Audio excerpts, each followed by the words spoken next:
Well, microfinance, the growing of microfinance, really microcredit, created an infrastructure around the world that touches most of the villages and hamlets and urban slums on planet Earth. And so leveraging that to have the imagination to say, how could this be a game changer in terms of healthcare, in terms of helping smallholder farmers, that's where some of the most visionary people in our field are looking beyond just financial services and certainly credit to say, how can you leverage this infrastructure, this human network, to be decisive much more broadly in the development agenda.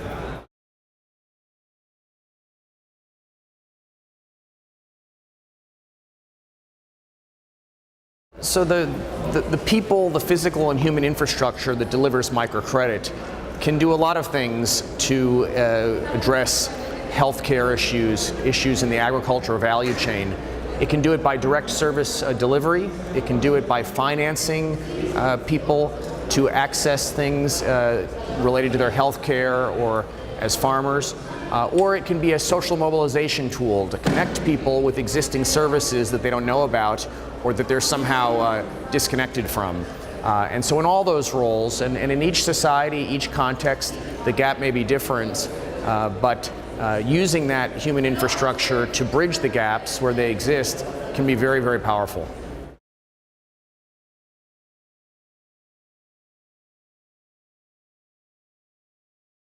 Sure.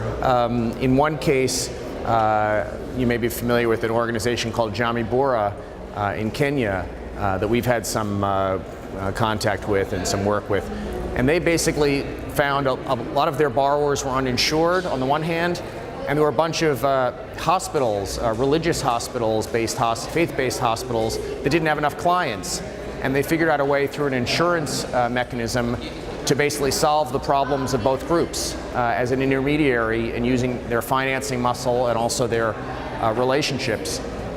In our case, also in East Africa, we've found that the village savings and loan organizations were being kind of left out of the whole digital money revolution, and our people on the ground in Uganda were able to kind of tweak the way that methodology and also the banks and digital money worked to include them in that. So basically, again, the challenges are different in each context, and also, just to give you a third example, Opportunity International is trying to serve the credit needs of the real remote rural farmers in Uganda, and we're leveraging a network of agricultural extensionists that Grameen Foundation has set up in Uganda to help reduce the transaction costs for them doing credit, and at the same time delivering agricultural extension to those same farmers.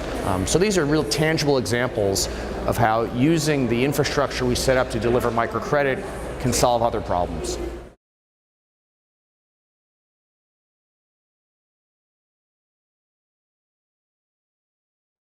I think that there, like many fields, and certainly development field, there's a kind of a tendency towards a fad. First it was credit, now it's savings, maybe it'll be insurance. I think in 10 years people will see the integral nature of all these tools put together and what has been defined by the Center for Financial Inclusion as full financial inclusion, which really means all of the different building blocks of someone being financially served well by the financial sector, whether it's formal or informal. I think the other thing that you'll see is we're working to kind of brand a new term called responsible microfinance. And responsible microfinance means it's microfinance and microcredit that is done according to accepted consumer protection norms. So it's not given in a way, it's not the subprime loans in the U.S. It's something that's done where people are protected, and secondly, where there's a real measurement of whether you're actually doing good.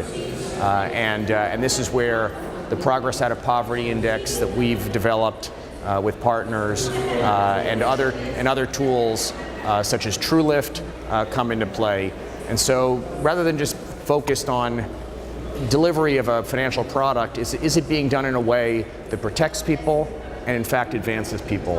And I think that will be the term we'll be thinking of rather than a given product or or a kind of a delivery channel. It'll be, how is it being done? Is it being done well? Are people's lives changing?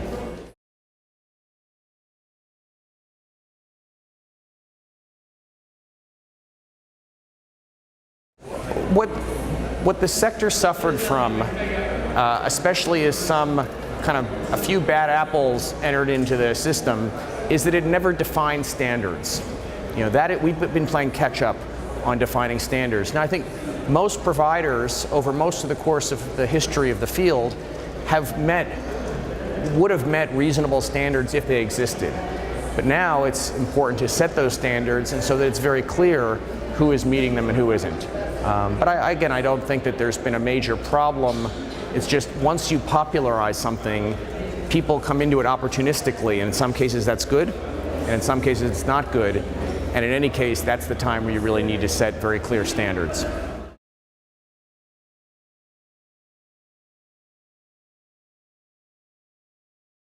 I think self-regulation can have a role, and that's where, again, the SMART campaign, and that's where TrueLift come in. But I think there's also a role for regulation at the state level, especially if self-regulation isn't working.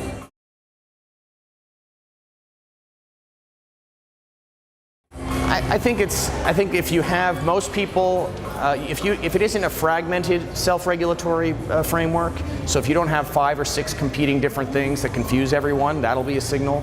And also if there are studies that are done by third parties about, there's a theory of change of why you have standards, so that certain things happen or don't happen. If those are documented by third parties in a kind of rigorous research, that'll also be very telling and will help people to resist the urge to regulate from the government level if it's not necessary. One of the things that was most exciting recently is the Indian government has deemed MFIN as a self-regulatory organization, SRO, which has a formal legal meaning in India, and they're now working very hard to justify that faith put in them, and that may be a model for what goes on in the future. The networks and apex organizations that are really well organized, they can get that designation or the equivalent, and then understand they have a very solemn responsibility of setting and upholding standards.